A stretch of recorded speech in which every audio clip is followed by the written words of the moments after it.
same trip. All right, listen, Guy, thanks for sitting down and talking to us a little bit.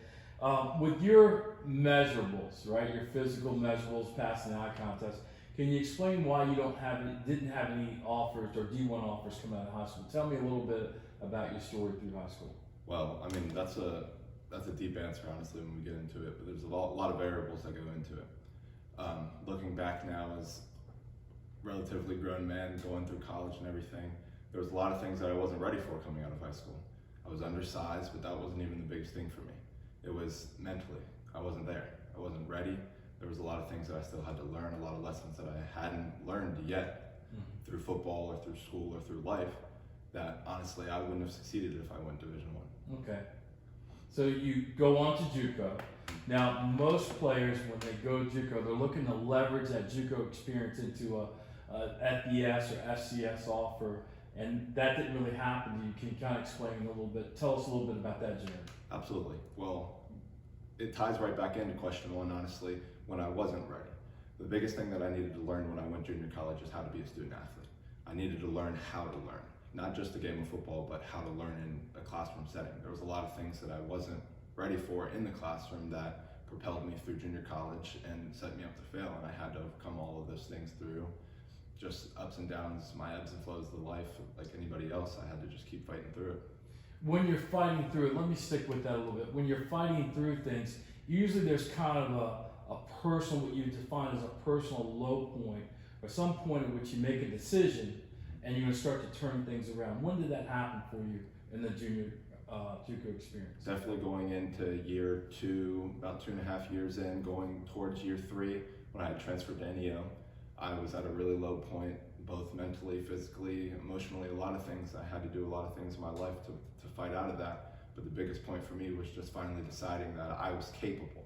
And it was almost a confidence thing for me at that point. It was, I can do this. Let me stop making excuses for myself. Let me stop using things as crutches. Let me stop seeing my negatives as a reason that I can't do it. And when I finally hit that point, the sky was the limit. I just kept climbing. And essentially started living your vision rather than your circumstance. Absolutely. Okay, that's really good. All right, so now we hear, and kind of figuratively, in the third phase of your football life, you have the high school youth experience, you have the JUCO experience, right? And I mean the college experience totally, that's stage 2. And now you're here at stage 3, your football experience. There's a lot of leagues out there. So tell me how you're going to prepare differently for this phase of your career versus the first 2. I think it's important to note prior to going into that question that no matter how my journey has been thus far, I am standing here. I am on the same stage as other people who went to Division I's and the Power Fives. I might have had to learn the lessons a little differently than other people, but I'm standing here now as an equal. I don't think I lack anything else beside like those people, and I think I stand equal with all of them. Going into that, I'm preparing probably the same, honestly. There's not much different that you can do in a world where a lot of this stuff is accessible online, but I'm blessed with amazing coaches and amazing opportunities with my agent Jo, who does absolutely everything for me, my quarterback coach, of course, my trainer, everybody. All of them are setting me up to succeed. I've been in this phase now for 2 months, and it's been a struggle, honestly, coming out of college, and that was a transition period for me, learning new lessons, and now being an adult, quote unquote, it's interesting learning these lessons again, almost. Mm-hmm.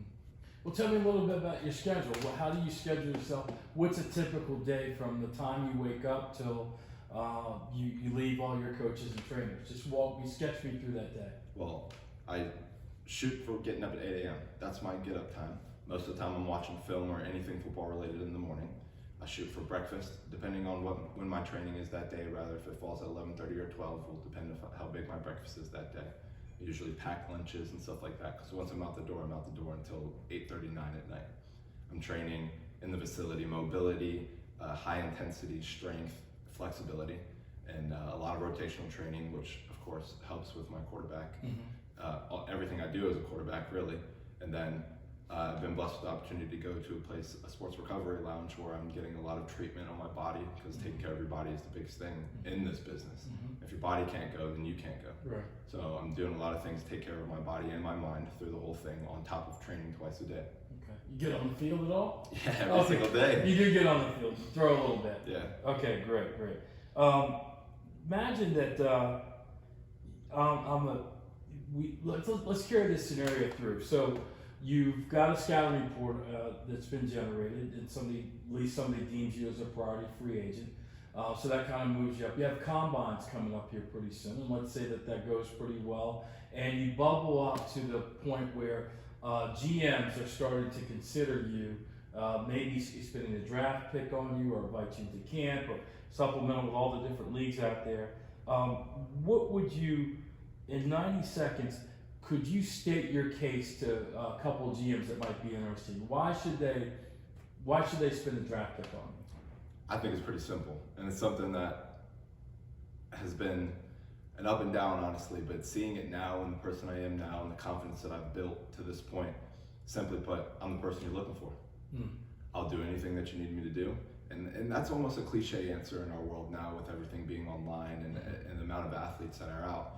But simply put, I am exactly what you're looking for. Okay. If you need a kid who's going to come in and fight through adversity and fight through and keep pushing and do whatever you need him to do, be versatile on whatever you need, that's the type of person that you're getting in me. I'm a lot of things, good and bad, but one thing I'm very versatile, and I'm very, very, very capable of fighting through anything that I'm faced with. Okay, love that. Now, let's carry it through. Football holds a special place in our society. No matter what level you are, people always want to talk to football players. No matter what professional league you're in, they're happy to meet them and engage them. And it gives you, as a football player, a unique platform to do other things. Football can lead to other things. So if you're blessed to get one of these professional platforms, what things outside of football are you concerned with, or you'd like to do, or you have causes, or any of that stuff? I mean, in a world where we're almost flooded with social injustices and racism and a lot of different things, honestly, we have so many amazing people in this world fighting for all these causes, and I want to be one of those people. Okay. Something that I hold very true to my heart is underprivileged families and children. I grew up in a poverty home. My mom, blessed, I always had a roof over my head. Me and my brothers, we never really struggled for anything, but my mom did. And through that, I want to be an organization or something like a church or some type of organization that works with those underprivileged families, that helps pay bills, that puts foods on the table, some type of food drives, feeds families on Thanksgiving or Christmas when they can't do it themselves. I want to do something that gives those young kids an opportunity to look up and say, even with everything that I'm fighting with now, I can still do it. So you want to help them live their vision, not their circumstance. Absolutely. Each one, teach one. I like that a lot. Now, outside of football, man can't live on football alone. What do you like to do when you're away from football? You're a party guy? You like to hang out at night? Absolutely. Run the streets? Tell me a little bit about your downtime. Never been a party guy. I'm the youngest of 4 boys, so I always enjoyed hanging out with my family, my brothers, just hanging out, playing video games, watching movies, a little bit of anime here and there. As of right now, on my downtime, I don't have much right now with the amount that I'm training, but I give myself about an hour a day to play video games, just decompress from my day, just deconnect, honestly, from the hustle and bustle of everything that I'm doing in this wild time. Yeah, okay. And this is the last question. Carry this scenario through. You've been rated an agent, great combine season. The GMs like your answer, and they spend a pick on you, or somehow they get you into the team, and now you've made it through camp, and that first NFL check comes. What are you going to do with it? That's a crazy question, honestly. Having an allotted amount of money that I probably have never seen before in my life would be probably really overwhelming. I definitely want to be smart with my money when I move forward, and I'd probably get in touch with advisors and figure out what's going to be the best way of dealing with that money without wasting it, honestly. Okay, good. God, listen, I'm going to wish you the best of luck. You know, you have a combine coming up and a couple of tryouts coming up. Wish you the best of luck on your journey, and thanks for sitting down and talking with us. Thank you for having me.